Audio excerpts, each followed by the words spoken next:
రూపాయల పెట్టుబడితోటి ఎంతమందికి ఉద్యోగాలు అయితే ఎంత డెవలప్ అవుతుంది అది నేను కలెక్టర్ గారితో ఫారెస్ట్ డిపార్ట్మెంట్ టూరిజం డిపార్ట్మెంట్ పద్ధతితో చర్చలు అయినాయి. ఫస్ట్ ఫేజ్ విడతలు కూడా అప్రూవ్ అయినాయి. ఫస్ట్ ఫేజ్ విడతలు 34 కోట్లు అది మొదలు పెడితే దాని తర్వాత ఎన్సీసీ ఆఫీస్ లేకుండా ఇక్కడ ఎన్సీసీ ఆఫీస్ అన్ని తెలంగాణ వ్యాప్తంగా దాదాపు 60-70 ఆఫీసులు ఉంటాయి. 50 హైదరాబాద్లో ఉన్నాయి. వికారాబాద్ లేకుంటే ఎన్సీసీ ఆఫీస్ ఇక్కడ పెట్టాలని అయితే అది కూడా వాళ్ళు దాదాపు 99% అప్రూవ్ అయింది. ఇంకా వేరే చిన్నదంటే నాగరం గ్రామంలో ఆడ సిగ్నల్ లేకుంటే ఆ టెలికాం టవర్ కొత్తగా ఏర్పాటు చేస్తున్నాము. ఆ భూమి కూడా అది అలొకేట్ అయింది. అది కూడా వచ్చే నెలల అది కూడా ఇనాగ్రేట్ అయిపోయింది. 4,000 కోట్లు ఒక హార్టికల్చర్ ప్రోగ్రామ్ పథకం అనౌన్స్ చేసింది.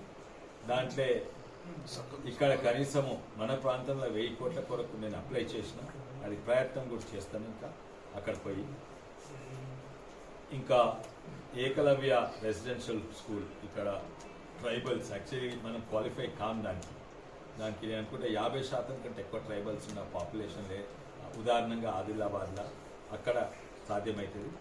ఇక్కడ రూల్స్ ప్రకారం కాదు. అయినా కూడా నేను మంత్రి గారిని కలిసిన వాళ్ళు ప్రయత్నం చేస్తాం. నాకు ఆశ ఉంది ఏంటంటే ఏకలవ్య మోడల్ రెసిడెన్షియల్ స్కూల్ కూడా ట్రైబల్ వెల్ఫేర్ మినిస్ట్రీ ద్వారా ఇక్కడికి వస్తున్నాను. ఇంకో విషయం నేను అప్పుడే మొదలుపెట్టిన ఇంతకు ముందే నేను ఎంపీగా ఉన్నప్పుడు అది కాలేదు. ఏంటంటే తాండూర్లో మన షాబాద్ రాయ్ ఇండస్ట్రీ మొత్తం టౌన్లు ఉన్నది. అది దుమ్ము అవుతుంది టౌన్ అంతా. అయితే బయట అలాట్ చేయమని మొత్తం ఇండస్ట్రీని బయట అలాట్ చేయమని 300 ఎకరాలు ఇప్పుడు కేటాయించిన కానీ ఇప్పటి వరకు ఆడ కాంపౌండ్ వాళ్ళు లేరు, కరెంట్ లేదు, నీళ్ళు లేదు. ఇక్కడ small and medium scale industries department తోటి కలిసి మాట్లాడినాము. వాళ్ళు కూడా నేను ఉన్నప్పుడే ఈ 1-2 ఇయర్స్నే అది అవుతుంది అనుకుంటా. అప్పుడు తాండూరులో ఉన్న ఇండస్ట్రీస్ అన్నీ అక్కడ షిఫ్ట్ అవుతాయి. అక్కడ తక్కువ ధరకు భూమి ఇస్తారు. తాండూరులోనేమో ఉన్న భూమిలో ఒక్కొక్క ఎకరము దాదాపు 4-5 కోట్లు ఉండొచ్చు. అది వేరే దానికి వాడుకొని అక్కడ అగ్వర్ తీసుకోవచ్చు. ఇంకోటి ఫెసిలిటీస్ కూడా పంచుకుంటాయి. అదే కాక దాంతో వచ్చే దుమ్ము, దాంతో వచ్చే వేస్ట్ మెటీరియల్ మీరు చూస్తారు అంతా పడేసి ఉంటాయి. అది సిమెంట్ ఇండస్ట్రీస్కు ఎట్లా వాడాలనో ఆ సిమెంట్ ఇండస్ట్రీస్ తీసుకునేటట్టు నేను మన సెంట్రల్ గవర్నమెంట్ మన గచ్చిబౌలిలో ఉన్నది national council for cement and building materials. వీళ్ళు ఆల్రెడీ వీళ్ళతోటి 3 సార్లు మీటింగ్ అయినాయి. వాళ్ళు వచ్చి శాంపిల్స్ తీసుకోవారు. అయితే తాండూరులో స్టోన్ కట్టింగ్ చెత్త చెదారము దుమ్ము లేకుండా ఒకటేమో బయటికి పోతుంది. ఇంకోటి గ్రామం జుంటుపల్లి ఏమో చిన్నది ఆల్రెడీ చేసినాము. ఇప్పుడు వాళ్ళు ఈ వానాకాలం ఆడ గేట్లు 2 గేట్లు పోయినాయి.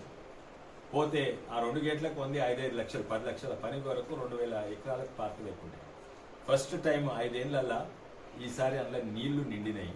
ఇప్పుడు 2,000 ఎకరాలకు పారుతా ఉంటాయి. అవి రోడ్లు మంచి లేవు. రోడ్ల కొరకు 3-4 తీర్లు ఒకటేమో నా దగ్గర కొంచెం అంత ఉంటాయి. ఎంపీ ల్యాడ్ ఫండ్స్ అని అవి 5 కోట్లు ఉంటాయి. చాలా ఎక్కువ అనిపిస్తారు కానీ అది 7 నియోజకవర్గాలకు పంచే వరకు నియోజకవర్గం డైలీ కేవలం 70 లక్షలే. అది 2 విడతలు ఇస్తారు. 35 లక్షలు అది ఏ మూలకు పోవు. సో అది దాంతో చాలా మటుకు సీసీ రోడ్లు అడుగుతారు. అవేమో చిన్నగా అవసరాలేమో కోట్లలో, మాకున్నదేమో 35 లక్షలు 6 నెలలకు. అయితే అది కూడా తప్పనిసరి వాడతాము. అదే కానీ ముఖ్యంగా ఏంటంటే central road funds, gram Sadak Yojana ఇవి కూడా నేను ప్రయత్నం చేస్తాను. స్టేట్ గవర్నమెంట్ ద్వారా కూడా ప్రయత్నం చేస్తున్నాను.